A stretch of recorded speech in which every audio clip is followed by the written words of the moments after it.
At this point in time, the heavyweight division is in a state of flux. The landscape is constantly changing, virtually by the minute now. And here we have yet another change potentially right around the corner.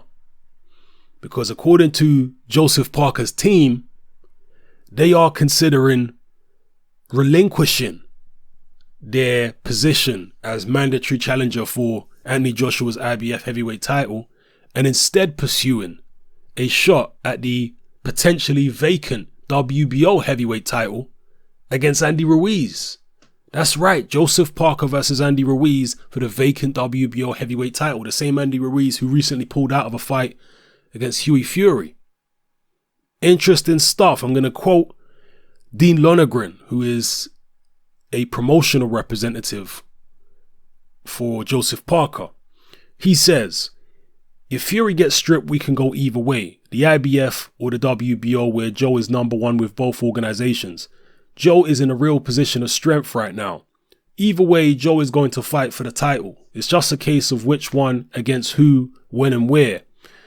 We have got to work out what is in the best interest for Joe. There's no doubt in my mind that the best opportunity for Joe to win a heavyweight title of the world would be right here in New Zealand. The current circumstances leaves us to look at doing a deal with Andy Ruiz around the WBO belt.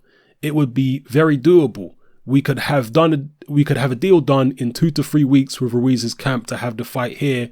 So this is not something that will take a long time to play out. He later on goes to say that we've got to keep Joe focused on that. And by that, he's talking about the Dimitrenko fight this weekend. But as a management team, we have to keep working on the future and looking at the best possible outcomes. So those are the words of Dean Lonergan of Duco Events, the promotional team behind Joseph Parker. Interesting stuff. Now, part of the reason that they're considering going a different route than Joshua is because apparently the wheels are kind of in motion for Joshua to fight Vladimir Klitschko. As surprising as that is to me, apparently that's the case for November 26th. We'll see how it goes. And obviously that would make Parker's team start weighing up other options. If they're not going to be fighting Joshua on November 26th, they're looking around saying, okay, maybe there's better opportunities here. If it's a choice between Parker fighting for the vacant WBO or enacting his mandatory challenge against Anthony Joshua for the IBF, it's a no-brainer in terms of what's best from a business perspective.